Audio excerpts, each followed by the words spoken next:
magical rituals demonstrated in this video are performed by practicing magicians, not professional actors. These rites were recorded inside an actual magical temple, not on a Hollywood soundstage. The techniques shown are authentic and very effective. Viewers are warned against casual experimentation with these methods. Mind-altering substances should never be used in connection with this practice. Only mature persons in good mental and physical health should undertake these activities. This system should be approached with the same respect one would accord to a full-contact martial art. This documentary is offered to the public as an educational introduction to an ancient Western tradition of psycho-spiritual development that has been misunderstood and maligned. Practitioners of Solomon's magic are not Satanists who make pacts with the devil.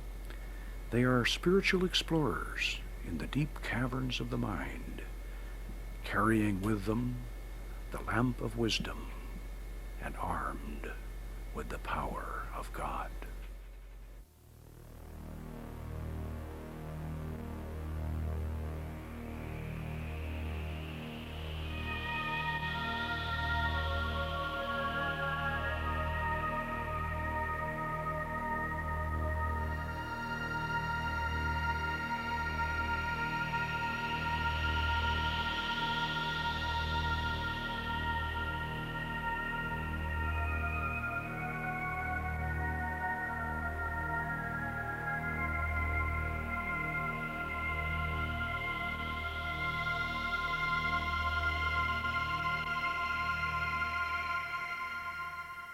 These be the 72 mighty kings and princes which King Solomon commanded into a vessel of brass, together with their legions.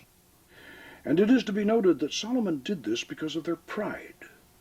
And when he had thus bound them up and sealed the vessel, he, by divine power, did hurl them into the depths of a lake in Babylon.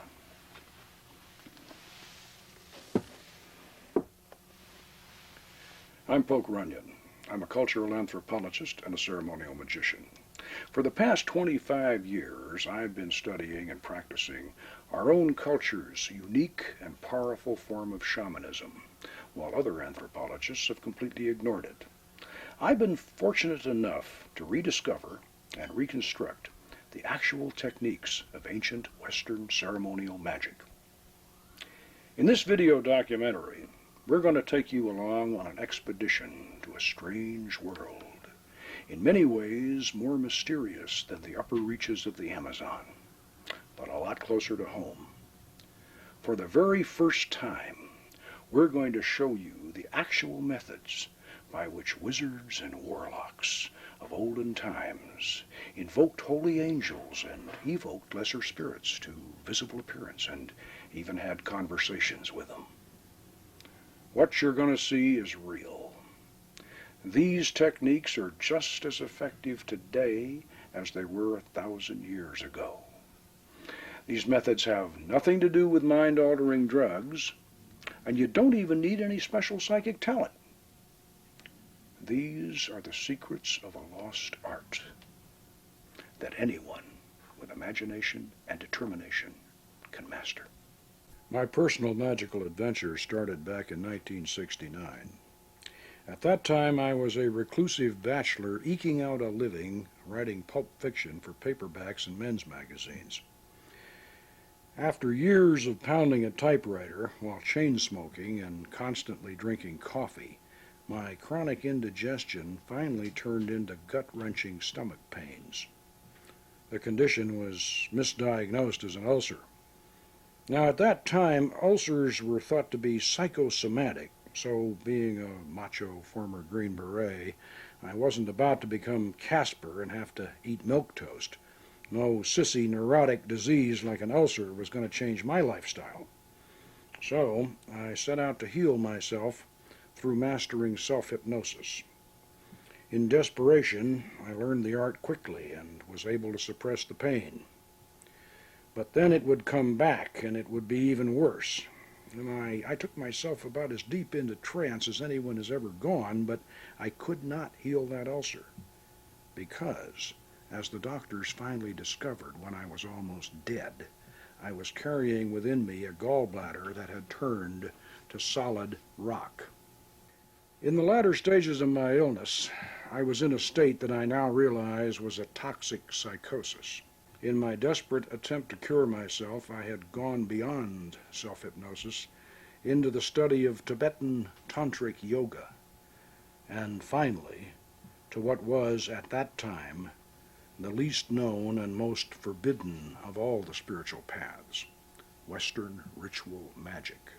I had been studying books about Western ceremonial magic, and even the old grimoires themselves, the medieval Key of Solomon, and the more notorious Goetia of the Lemegeton, the so-called Lesser Key, which catalogued and described the 72 genii of the Arabian Nights that old King Solomon had imprisoned in a fabulous brass vessel. In my irrational state, I was totally convinced that there was a hidden truth behind this fantastic story. Like Aladdin's wonderful lamp or Ali Baba's open sesame, there was a secret key to calling up those mighty princes of the jinn that Solomon had imprisoned so long ago, and I was determined to find it. I studied the writings of the ancient and modern magicians. They had filled their books with the most detailed instructions on how to build, inscribe, and decorate all the necessary equipment, all the signatures of the spirits, and even the hours during which to summon them. Conjurations and names of power were all set forth, complete and ready to recite. Hear me, and make all spirits subject unto me, so that every spirit of the firmament and of the aether, upon the earth and under the earth, on dry land and in the waters, of whirling air and of rushing fire, and every spell and scourge of God may be obedient unto me. Wonderful, powerful. All you have to do is recite it aloud, and you can feel the hairs start to rise on the back of your neck. But where, how, and in what form are these spirits we're summoning supposed to appear? That one all-important element, how to make the spirit physically appear, was always missing from the old grimoires. Now, I knew that over a dozen ancient and modern writers on magic couldn't be involved in one big, long-standing conspiracy to suppress this final secret, so it seemed obvious that at some time in the past, the key to the magical art had been lost, and the modern writers and experimenters just simply didn't know how it was done. This suspicion turned out to be true. Turn of the last century, the famous, or if you prefer infamous, magician Aleister Crowley had tried to conjure one of the Lemegeton's Goetia demons out of incense smoke, and, not surprisingly, he had very little success after a great deal of effort. This did not surprise me. Trying to form an image or commanding a spirit to produce an image out of curling, twisting smoke was more of an experiment in telekinesis than a vision from beyond. Aleister Crowley did not possess the secret technique, but he certainly understood the philosophy. He stated clearly in his 1904 edition of the Goetia of the Lemegeton that the spirits of Solomon's brass vessel are portions of the human brain. Even though I might have been temporarily insane at the time, I had lost none of my intellect. I knew that magical visions were certainly hypnotic. In this respect, Crowley had been absolutely right. Solomon's genii would not come forth from caverns beneath the earth. They would rise out of the nether reaches of the deep mind. I noticed that the sigils of the Lemegeton's Goetia spirits were very similar to the vevés of Caribbean voodoo. I had done extensive research on voodoo for one of my adventure novels published in 1967. I knew the voodoo trance, wherein the participant becomes possessed by the spirit, was known to be hypnotic. The focal point of these ceremonies was the veve of the Ogun, drawn on the ground and illuminated by candles. Somehow this symbolic signature helped to bring forth the vision.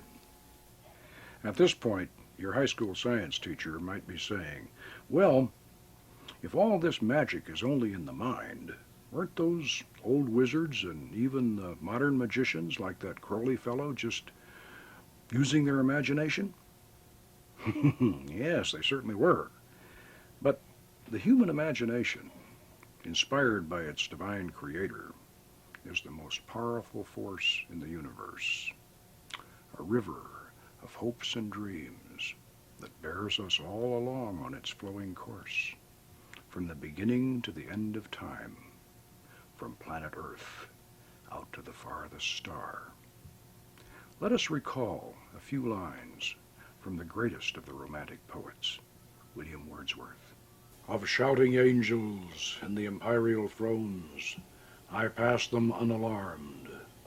Not chaos, not the darkest pit of lowest Erebus, nor aught of blinder vacancies scooped out by help of dreams, can breed such fear and awe as fall upon us when we look into our minds, into the mind of man.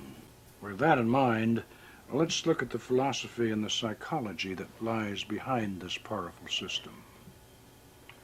To begin with, we should not make the mistake of thinking that those old magicians were credulous and naive enough to believe that they could physically manifest the kind of heavenly glories and hellish horrors that Bosch and Blake depicted.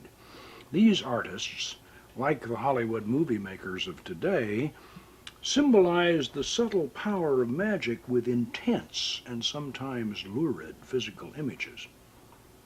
In magical operations, the roof does not fly off as choirs of angels descend in blinding rays of light, nor does the floor crack open to disgorge a horde of fire-breathing demons. The actual effects of magic are very powerful, but they are also subtle and subjective. As Cornelius Agrippa, one of the greatest of the Renaissance magicians, explained, there is another meaning than what is writ in the bare letters about this magical art. We must not look for the principle of these grand operations outside of ourselves. It is that internal spirit within us which can very well perform whatsoever the monstrous mathematicians, the prodigious magicians, the wonderful alchemists, and the bewitching necromancers can effect. Heinrich Cornelius Agrippa was certainly an honored philosopher and magus, but we should remember that King Solomon was considered to have been the wisest man who ever lived. The wisdom of Solomon was proverbial. Therefore, we should not be surprised to discover that Solomon's art of magic was actually an ancient system of psychology.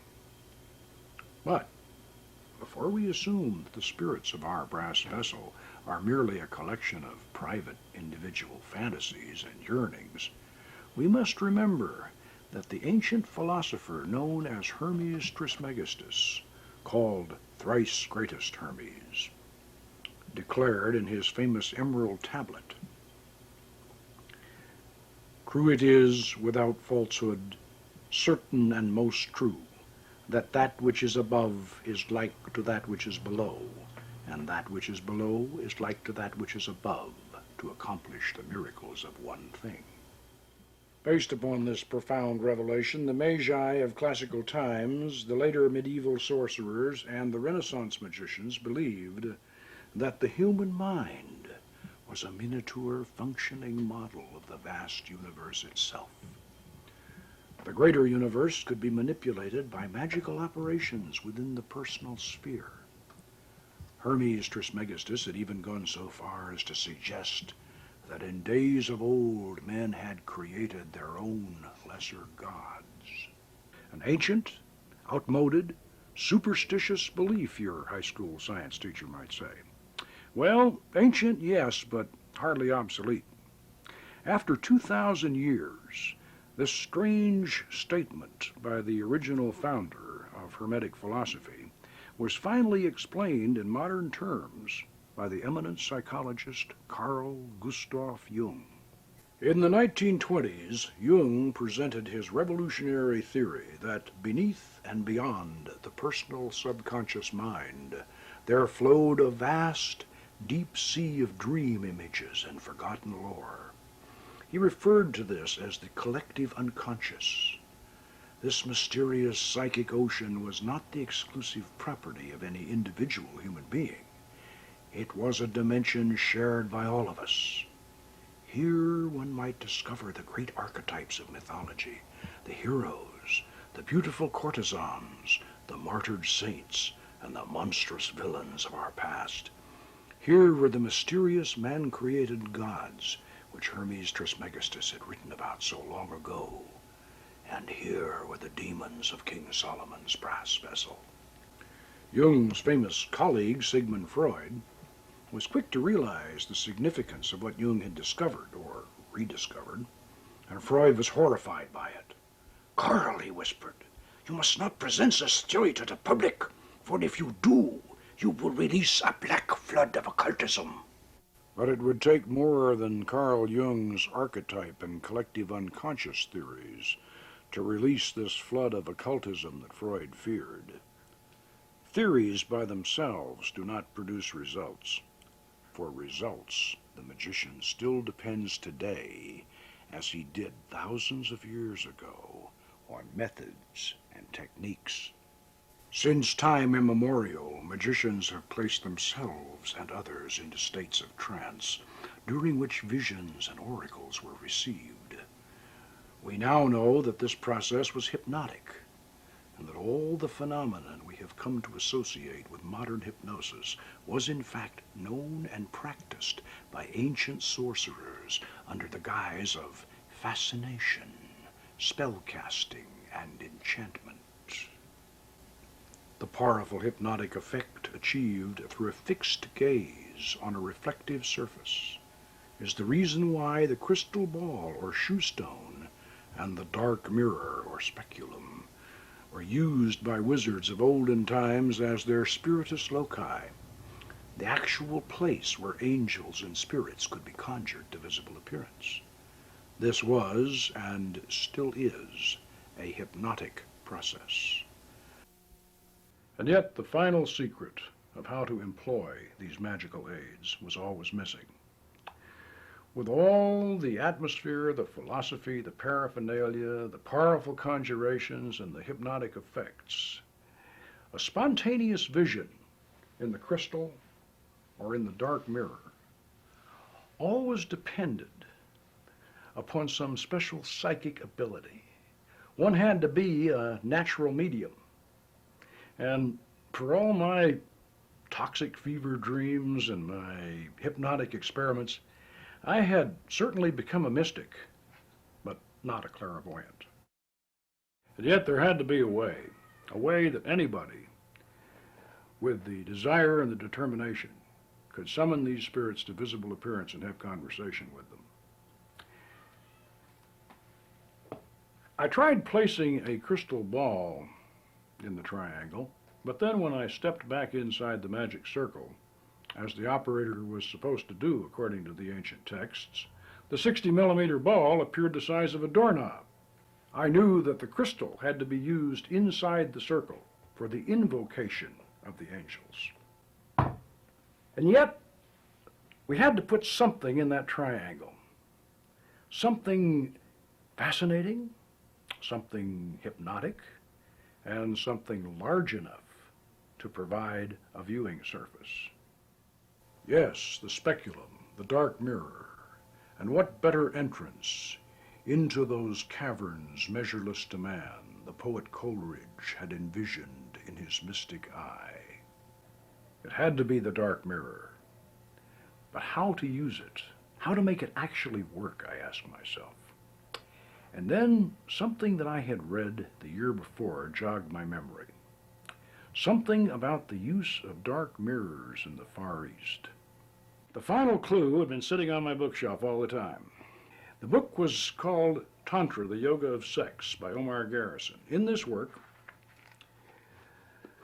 the author described an ancient Oriental method of invoking the images of previous incarnations from the reflection of one's own face in a dark mirror flanked by candles.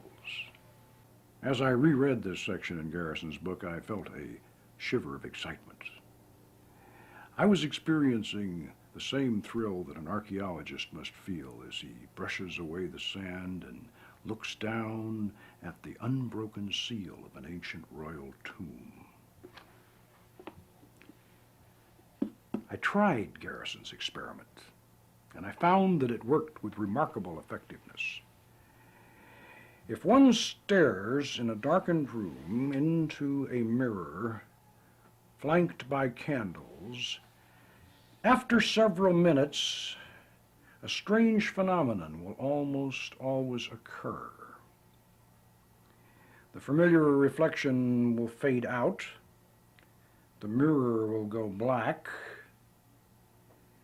and then, when the image returns, it will be the face of someone or something else.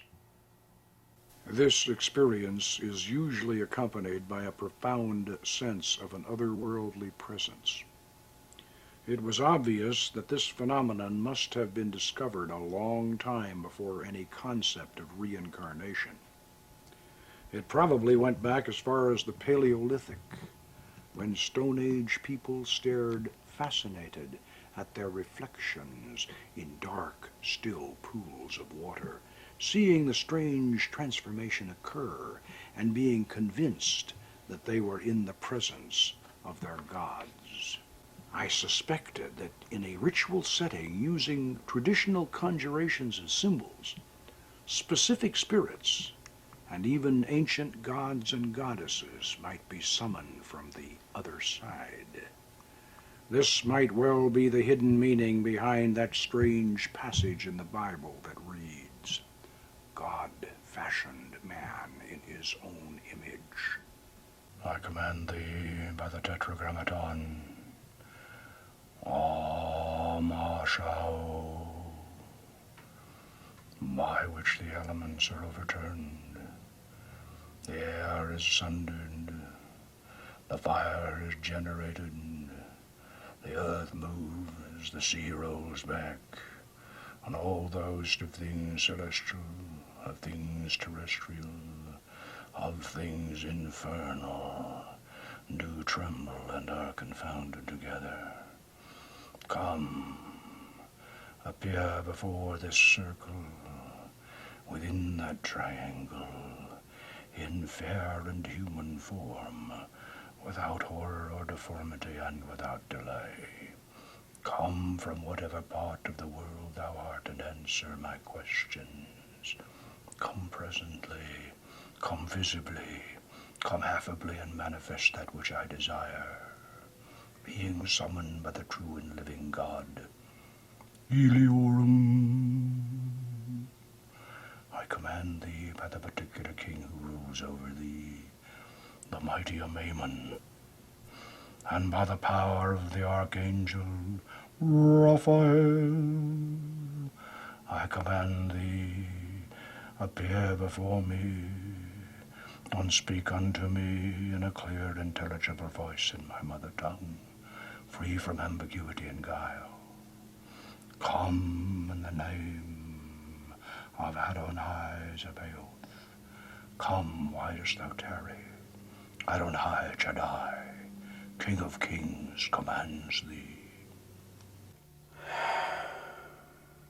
I've not been dead, but only sleeping, hardly longer than a wink.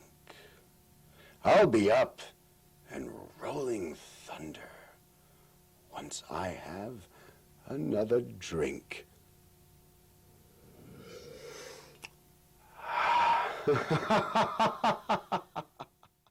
After this discovery, the use of the magic mirror in an elevated triangle seemed obvious. This 17th century Lemegeton manuscript clearly shows a large, black-filled circle in the center of Solomon's triangle. Notice that the instructions written around the triangle say 2 foot off from the circle and 3 foot over, not 3 foot across as the published version has it. The triangle was intended to be raised up to eye level, and this drawing from a 16th century manuscript by the mysterious Dr. Thomas Rudd shows a mirror on a stand with Solomon's secret seal from the Goetia of the Lemegeton clearly depicted on the reverse side, exactly like my original setup. We know that polished obsidian mirrors were used in the Neolithic Middle Eastern city of Kut al-Hayuk as far back as 9,000 years ago, before the Great Flood. And later, in the time of Solomon, the Egyptians and the Canaanites made mirrors of polished copper and of silver, metals attributed to the planet Venus and the moon. I extended my experiments to include others, and I soon discovered that it was even more effective if the magician stood behind a passive receiver who could then concentrate totally on the mirror. Under the power of the Archangel Uriel, through the angel Mendiel, in the realm of the king Zemanar, command thee by Barlamensis, Barliciensis, Almantia, Apollodosae. I am here. What do you desire of me? And so I had the secret. Like Dr. Frankenstein, I had learned how to do it. But even though I may have been just as obsessed as the fictional Victor Frankenstein, I didn't want to make his mistake. Before I opened the brass vessel and released these spirits into the world again, I wanted to fully understand the philosophical and spiritual significance of a system that had been such a closely guarded secret for so many thousands of years. I had to ask myself, was it possible that there were slumbering demons in our past that, as the late Howard Phillips Lovecraft had suggested, might better be left unawakened? How had the beautiful goddess Astarte and her handsome consort, Prince Baal, the thunder god, been transformed into demons in the medieval books of black magic?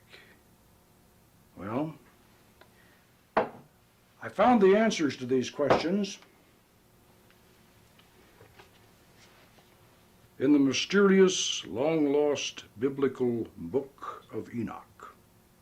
In those mythical prehistoric times before the Great Flood, the Book of Enoch tells of a war in heaven in which God and his loyal host of angels, led by the Archangel Michael, were arrayed against a horde of rebellious angels who had lusted after the daughters of men and had descended to earth, where they were breeding a race of giants and were teaching humans the forbidden secrets of sorcery and magic. The Book of Enoch goes on to relate that the four great archangels, Michael, Raphael, Gabriel, and Uriel, came down and imprisoned these fallen angels at the four corners of the earth, where they became known as the Watchers. Jewish, Christian, and Islamic theologies retained the traditional loyal angels of heaven, especially those four great beings who rule the quarters of the universe, Raphael, Michael, Gabriel, and Uriel. But they had no place for the gods and goddesses of the ancient pagan religions they had conquered. And so the rabbis, the priests, and the imams practiced a sleight of hand trick and reclassified the homeless but not forgotten pagan deities as those same fallen angels who were already chained in deep pits at the ends of the earth. Thus, their greatest rival, the Canaanite thunder god, Prince Baal, became the demon Baal, first among the ranks of the fallen, who was said to appear as a cat, a toad, or a man, or all three at once, and to grant the power of invisibility.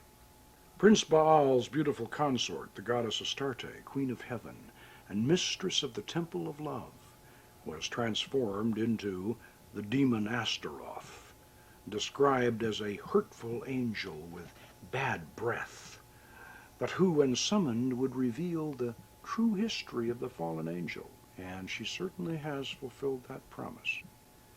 This prehistoric myth of the fallen angels laid the foundation for a Middle Eastern legend about the biblical King Solomon, who was said to have been the greatest magician of ancient times. According to our legend, Solomon, armed with the power of God's holy angels, bound and sealed those 72 rebellious spirits, or genii, into the brass vessel, from which he called them forth to do his bidding, even to assist him in building the great and holy temple at Jerusalem. But can our fantastic legend have any truth behind it? Are we really seeing these ancient gods and goddesses who became the fallen angels in the dark mirror in our magic triangle? Are the strange voices that speak through our lips during the magical channeling process really coming from these deities and demons of the dim past? Have we actually opened that lost portal between the worlds? And if so, can these powerful genii be commanded to reveal hidden knowledge and accomplish wonderful things? Well, the only way you're going to know for certain is to look into the dark mirror yourself. But I warn you, unless you take Solomon's magic very seriously, you should have nothing to do with these experiments. This ancient art is not a party game or a Halloween prank. There is no place in the magic circle for the dabbler or the thrill seeker. Every aspect of this system, spiritual, psychological, and technical, must be thoroughly understood before these experiments are undertaken. Like knights of olden times, magicians must be trained, armed, and armored before they go on a quest into the spirit realm. First, you should know that the magic circle is your philosophical fortress when you open the gateway between the worlds. It represents the perfect circle of the vast universe and the unbroken boundary of your own being, which are one and the same when you practice Solomon's art. As above, so below. As within, so without. You should know that even back in ancient times, the triangle represented the philosophical first plane of manifestation. It acts as a cage, containing and restraining the spirits you evoke. For the moment, let us imagine that we are participating in the original act of creation, back at the dawn of time, out in the vast reaches of cosmic space. First, we will create just one point. Next, we, or God, will establish a second point and connect it to the first, so that we have a line. Then, when we plot our third point, we have our triangle, the first flat surface. Now, when we create point 4, we have the first solid. We have created a thing. And as long as we refrain from establishing point 5, setting our thing in motion, we will constrain our creation to remain in its position. We will keep our spirit within the triangle. Traditionally, the name of the Archangel Michael, the angel of power, was separated into 3 syllables, M-I-C-H-A-E-L, and written in the corners of the triangle, to add a visual emphasis to the symbolic geometry that bound the spirit. You must understand this concept thoroughly before you open Solomon's brass vessel and release the genie. It matters not whether you are a Christian, a Jew, a Muslim, or even a pagan. These archangels are very much a part of our Western tradition. They represent the positive forces that drive the engine of the universe and the love that holds it all together. In the order of the Temple of Astarte, we conceive and visualize them as complementary male and female beings.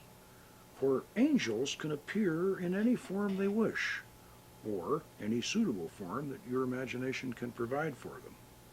They activate your magic circle of protection, Casting your circle with a pentagram ritual before each operation is certainly important, but that alone is not enough.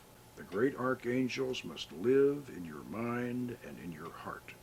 You must have them inside as well as outside. Nosce te ipsum, en tuo templo tu es Deus. This is the very first time we have ever permitted cameras into the inner sanctum of the Order of the Temple of Astarte. Notice the names of the great archangels of the quarters in Phoenician around the magic circle. You will hear these same names invoked in the traditional pentagram ritual that precedes and follows every magical operation. But I say again, the pentagram ritual by itself is not enough. You have to have these four great archangels of the quarters indwelling within you and ready to help you control the rebellious spirits. Otherwise, opening the brass vessel would be like opening Pandora's box, which, according to the ancient Greek myth, released evil into the world and then could not be reclosed. Therefore, you must first master the art of angelic invocation before you proceed to its darker counterpart, the evocation of Solomon's 72 spirits.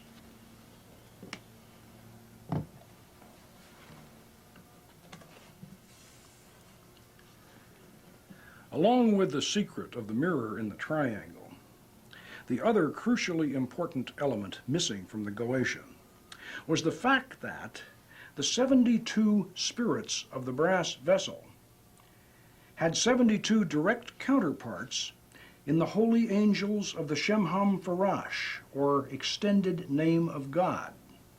Now these derived or suffix angels are not as personified as the archangels of the quarters or the angels of the planetary spheres, but they do provide a direct channel of power through which the four archangels of the quarters control each and every one of the spirits of the brass vessel.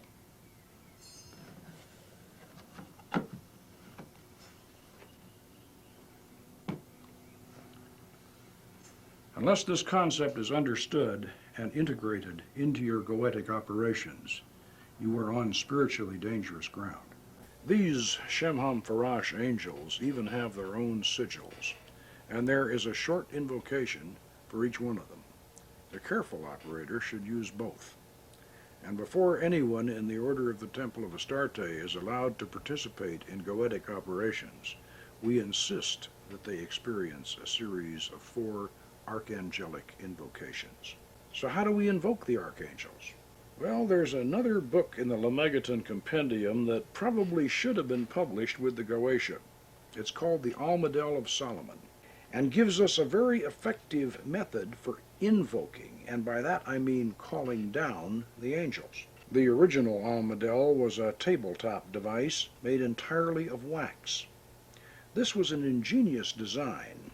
The square slab of wax had holes at each corner through which the 4 candles were inserted, leaving enough length below to raise the little platform high enough so that a small incense burner could be placed beneath it, from where the incense fumes could rise through another set of holes to envelop the crystal shoe stone in mysterious tendrils of fragrant smoke, thus adding to the hypnotic effect.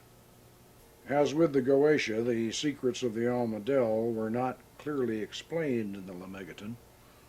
I had to use equal measures of scholarship and inspiration to reconstruct and fine-tune the system. But the effort was certainly worth the trouble, because the Almadel angels control the Goetia spirits.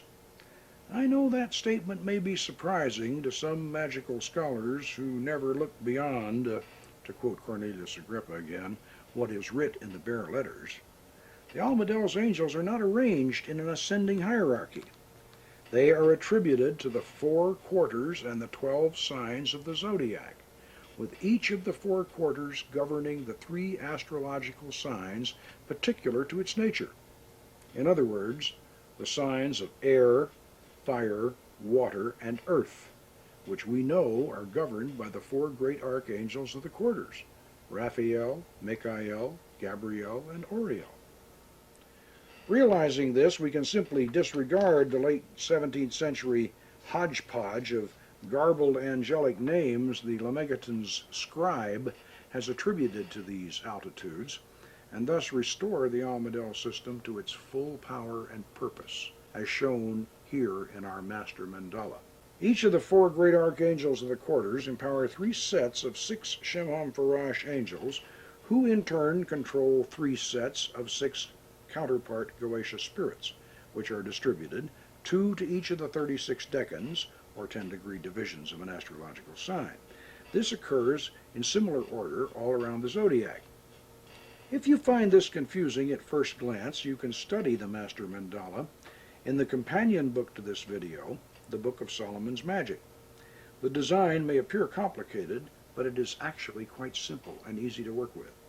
You will note that our modern Almadel is combined with the traditional double cube altar.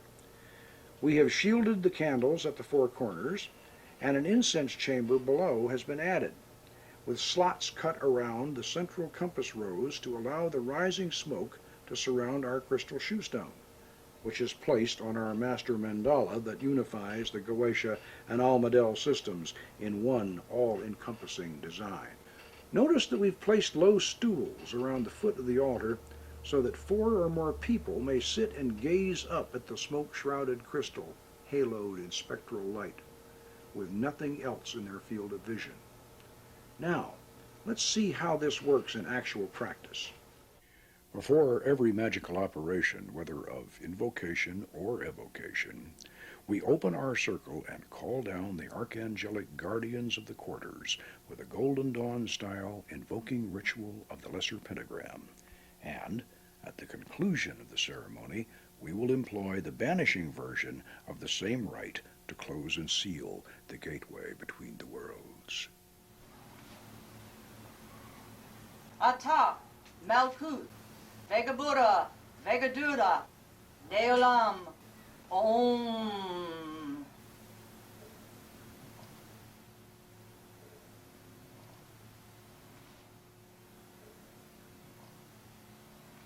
Amasha O.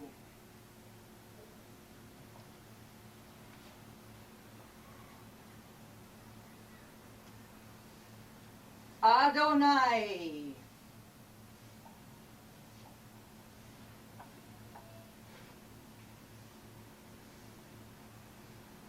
Ahea.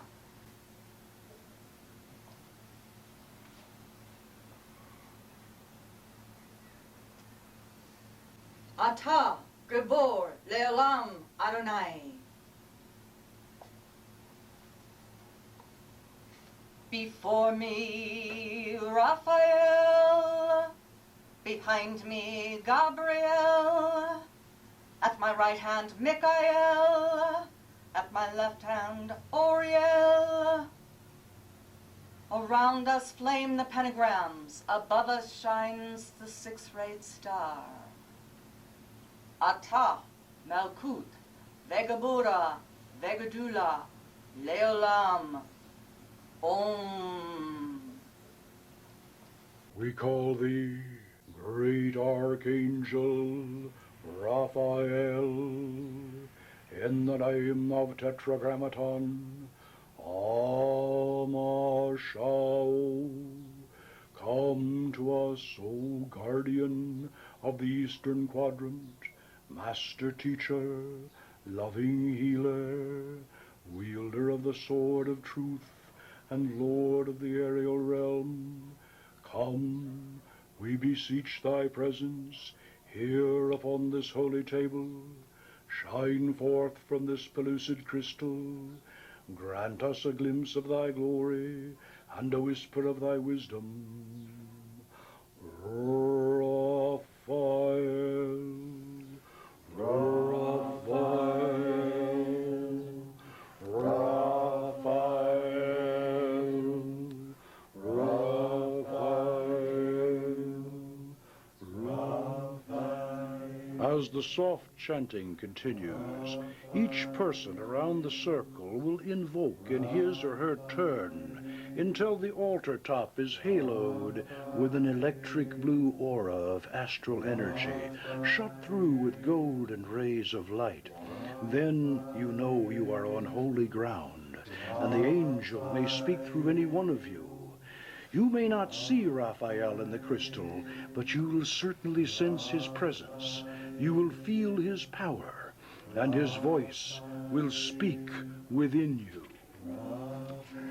Until you have made such a connection and established such a bond with all four of the archangels, you must not venture further into the darker realms of Solomon's magic. Great Archangel Michael, guardian of the southern quadrant, master of the sacred lands, warrior and defender, lord of the realm of fire, come, grant us a measure of thy power and a warning of any dangers that might lie before us.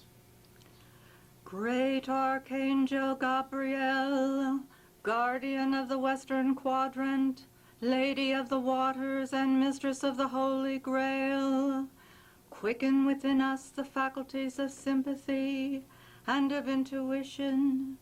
Grant us a glimpse of thy mystic grace and an oracle from thy vast dark ocean of understanding.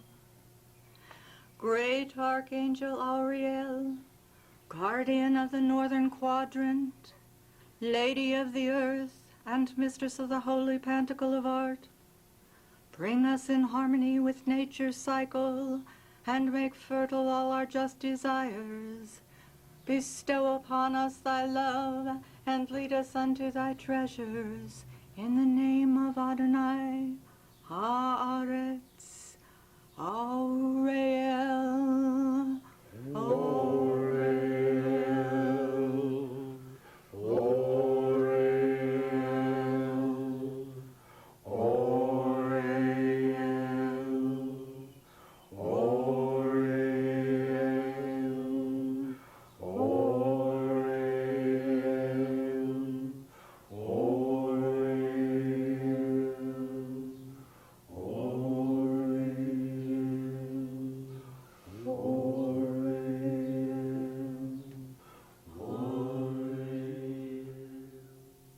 Remember, you're invoking these angels, not evoking them. Evocation means bringing something out of yourself.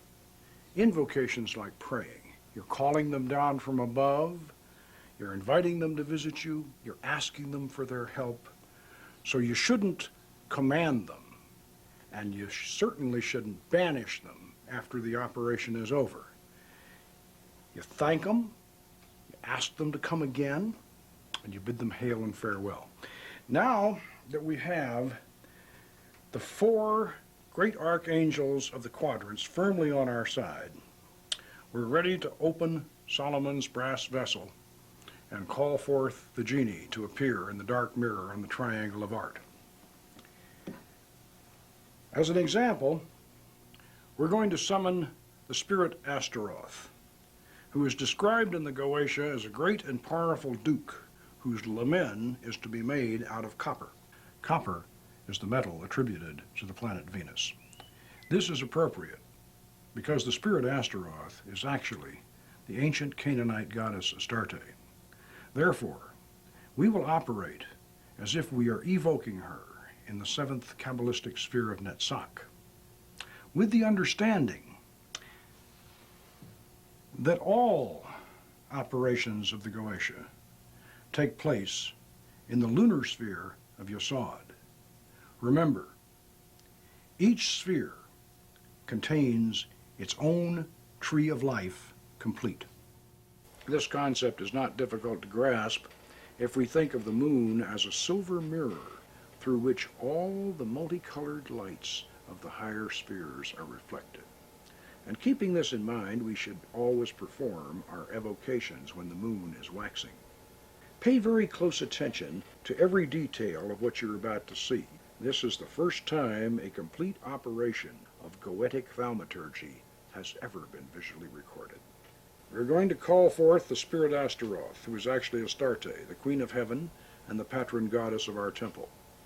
It was in her honor and through her inspiration that I founded the Order of the Temple of Astarte in 1970 to properly teach Solomon's magic to worthy students of the art. We have continued this tradition in an unbroken continuity for 25 years, initiating and instructing over 100 here in our temple. After the lesser pentagram, which we have already demonstrated, the operator should perform a planetary septagram ritual, internalizing and then externalizing the Kabbalistic lunar sphere of Yesod, within which all goetic operations are encompassed.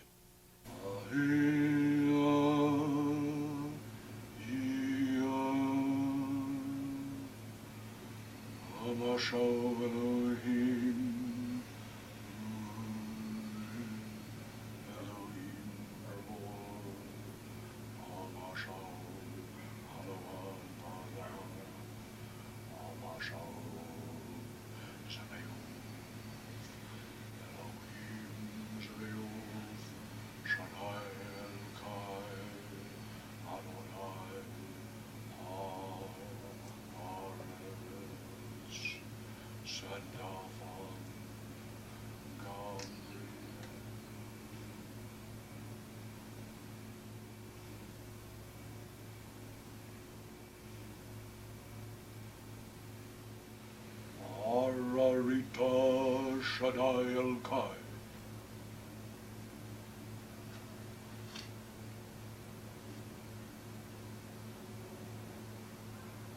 Ararita Shaddai El-Kai.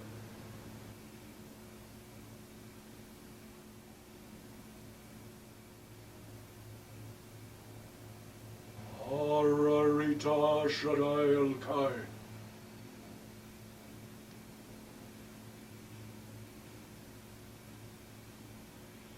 Ararita Shaddai El-Kai.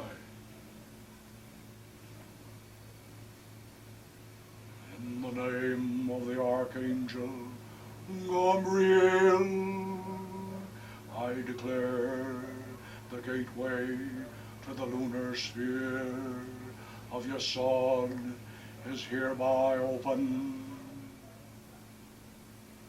Om. Let the mystic circumambulation commence. 7 turns Deasil in the sphere of Netzach of Yesod.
invoke the Bornless One, Thee that didst create the earth and the heavens, Thee that didst create the darkness and the light.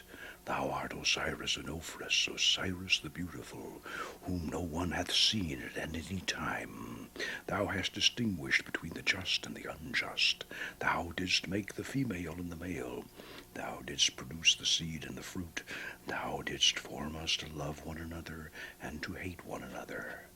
I invoke thee, the terrible and invisible God who dwelleth in the void place of the Spirit. I am he, the bornless Spirit. I am he, the truth. I am he who hates that evil should be wrought in the world. I am he that brings the lightning and the thunder. I am he who showereth life upon the earth. I am he, the grace of the world. The heart girt with the serpent is my name. Come thou forth and follow me, and make all spirits subject unto me, so that every spirit of the firmament and of the aether, upon the earth and under the earth, on dry land or in the water, of whirling air or of rushing fire, and every spell and scourge of God may be obedient unto me. Domini delixi decorum Dominus Tue, et locum habitationis gloria Tue, mendiel.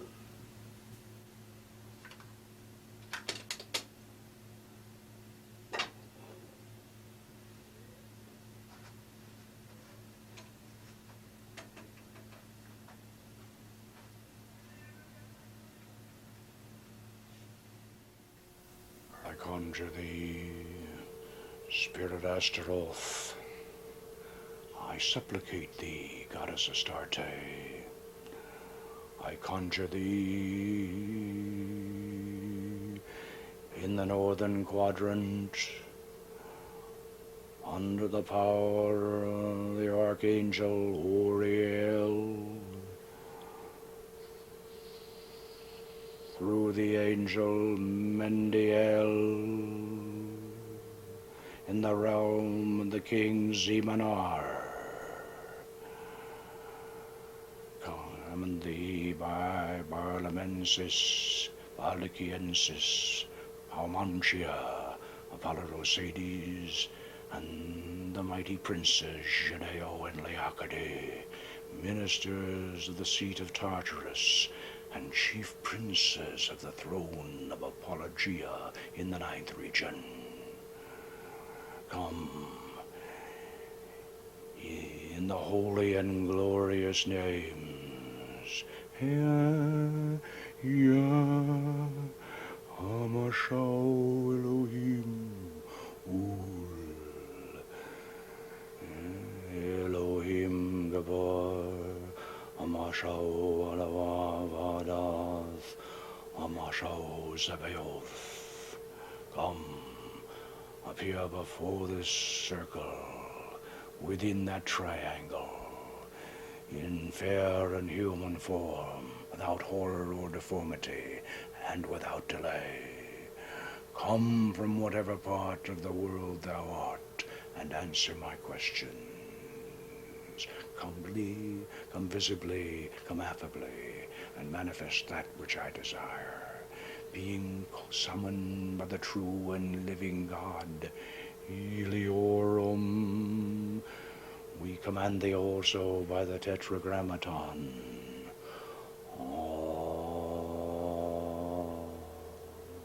Ma,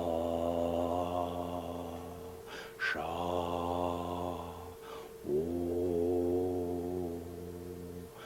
Why the elements are overturned, this air is sundered, sea rolls back, and the fire is generated, and the earth moves, and all the host of things celestial, of things terrestrial, of things infernal, do tremble and are confounded together.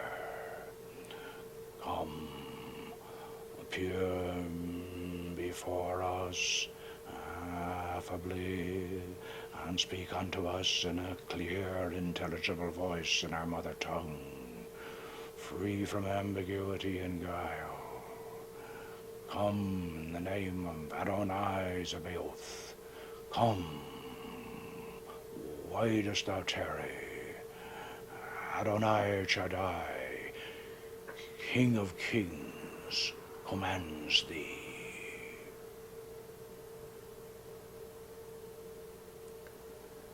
Do you have a presence? Yes, she is here.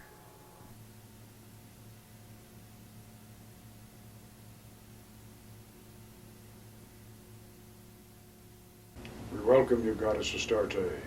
We apologize for summoning you with such strong incantations, but we hasten to declare that we command only that portion of you that dwells within us. Your higher presence we hold in true reverence and serve in all humility. Goddess, do you have an oracle for us? I have an oracle for all those who would seek me.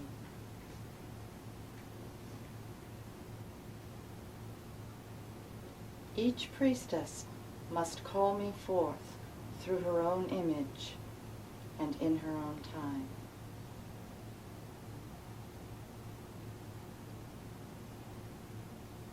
It is enough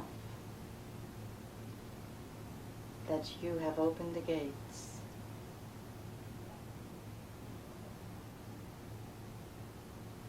Now, each one must make her own sacred journey. Great Goddess Astarte, we thank thee for having attended our rites and granting our wishes. And as we release your special presence to return to your lovely realm, we ask that your essence remain stronger within us. And we ask that you return to us when called by the rites of holy magic. Hail and farewell.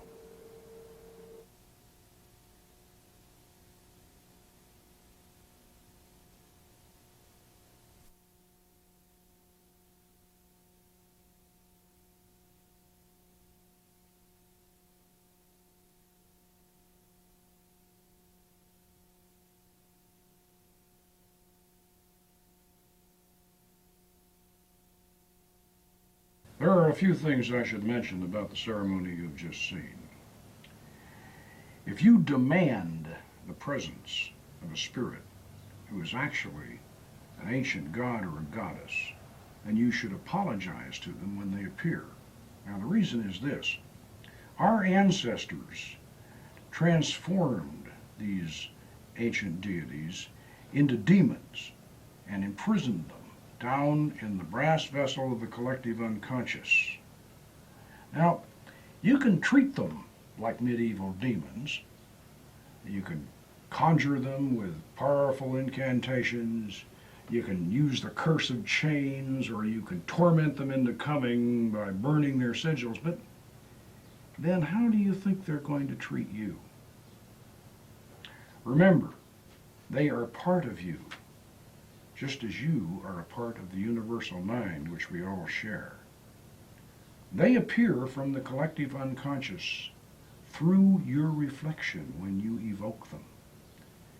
And they return to the universal mind through your image when they depart.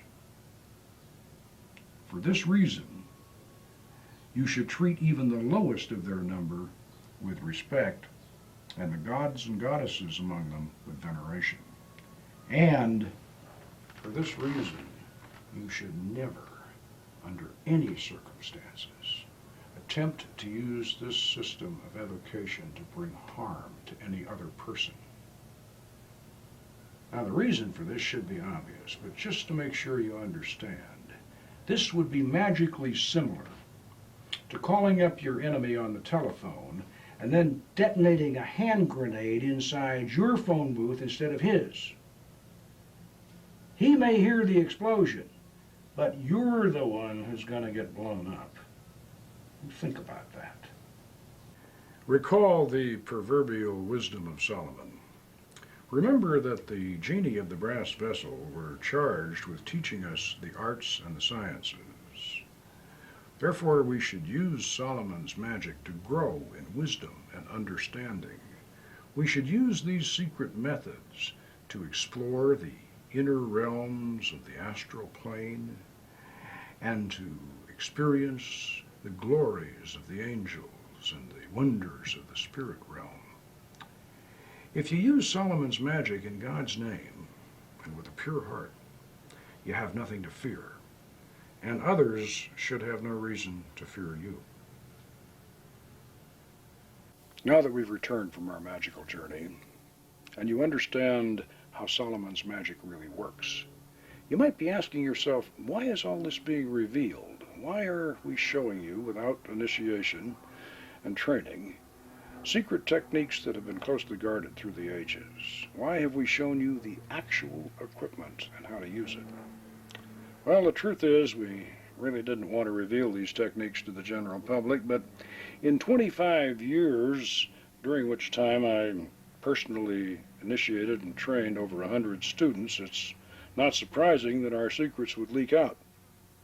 At the present time, there are several small groups presuming to teach our methods, and a few years back, a former member of our order self-published a partial and oversimplified version of our system, which in turn became the authoritative source for a chapter on magical evocation in a beginning primer on ceremonial magic issued by a major publisher.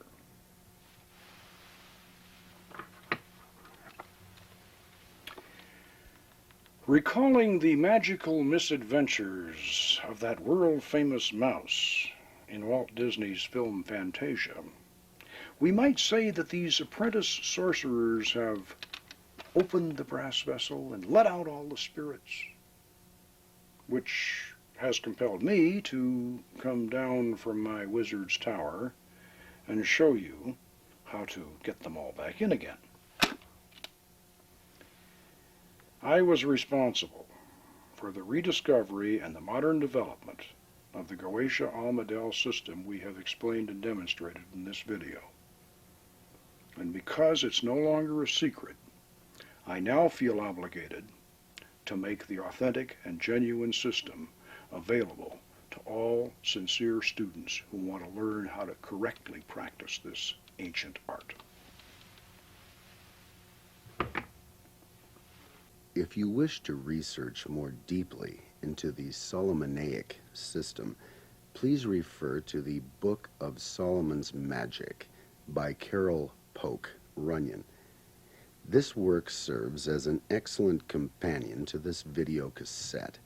It provides illustrations and detailed instructions, enabling students to create their own temple equipment.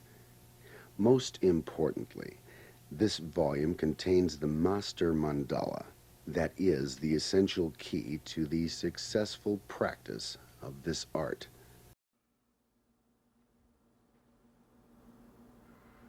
I'm Polk Runyon, and the year is 2003. We first released the Magic of Solomon video in VHS format in 1996. Since that date, it has sold thousands of copies.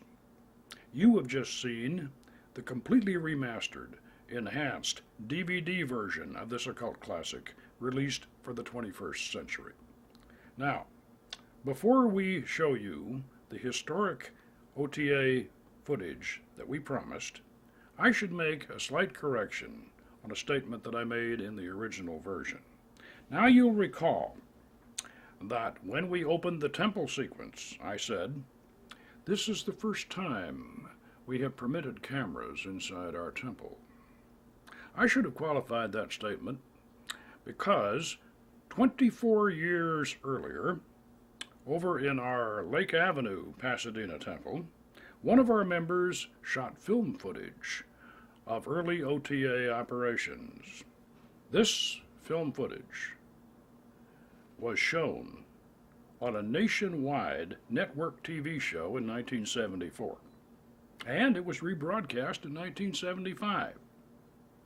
What you will see is an early version of the OTA Communion of the Elements ceremony and excerpts from a demonstration goetic operation. If you look closely, you will see the upright triangle with the dark mirror in the center, and in reverse you will see the seeress holding the evocation candles, while you see the magus, myself, behind her, intoning the conjuration and manipulating the wand. Watch closely.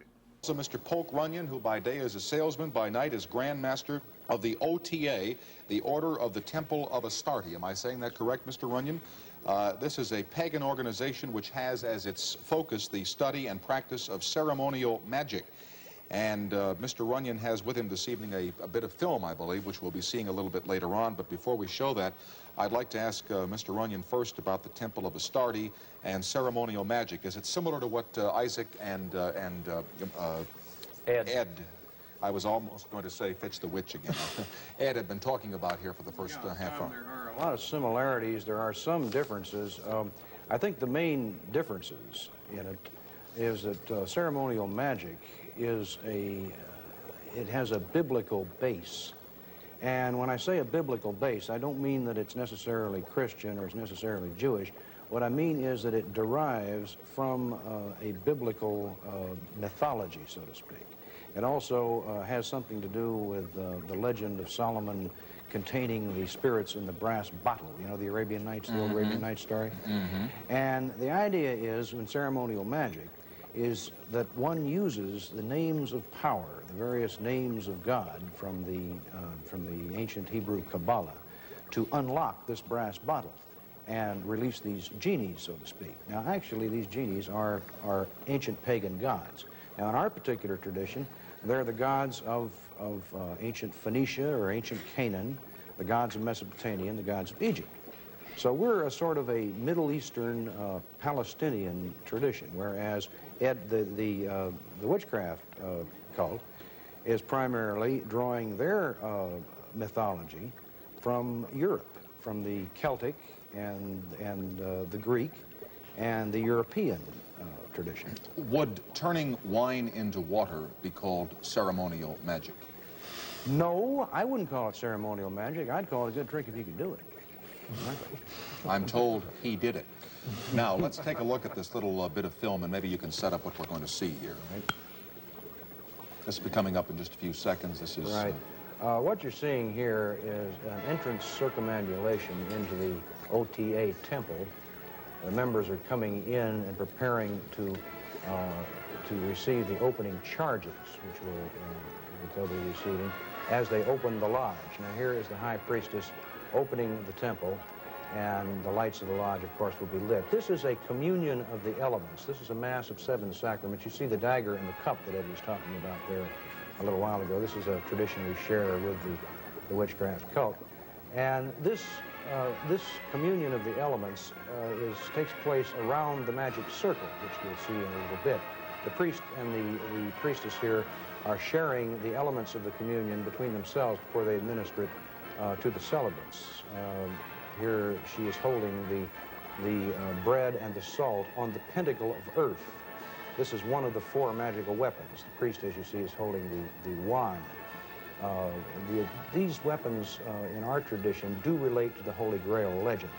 There is, of course, the wand, or there's the magic circle, you see, there, with the name of Raphael, I believe, is the angel we have in that eastern quadrant. The celebrants are going around the circle, deasil, or clockwise, and receiving each of these 4 elements. They will inhale the incense, and they'll take the bread and the salt, they'll drink the wine, and they'll pass their hands over the fire. So you see, this actually has 2 more essential elements. Just for the basis of comparison, could the magic circle be compared to a tabernacle or to a sanctuary of sorts within the temple? Not exactly. I think the better analogy, Tom, would be that it would be a representation of the universe itself. It represents, the circular aspect represents the universe itself, and of course the pentagram in the center of it represents man. You know, the 6-pointed star is here. Now here we have an actual ceremonial magic operation. This is one of these operations where we summon a spirit from the brass bottle in the Arabian Nights. Now you see the Magus standing behind the receiver, and she is staring at the triangle of art. Magic is a hypnotic process, and a lot of people don't understand this. They think that, that something's supposed to come down on a moonbeam or come up through a crack in the floor. That's not the case. Now you notice the Magus there wearing the sun cornet is manipulating the wand, but he's intoning a 300-year-old conjuration from the Lemegeton, or lesser key of Solomon.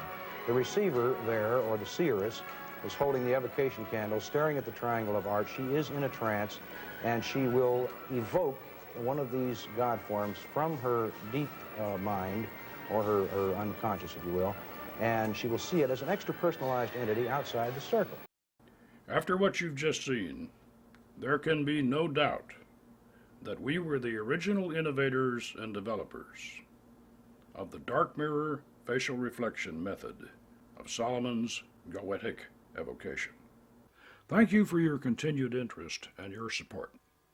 Before we close, I'd like to call your attention to our other video production, The Dark Mirror of Magic, the Visago Millennium Prophecy, which is now also available on an extended DVD version. This is a complete record of a goetic operation in which a major prophecy for the new millennium was revealed and is already coming true.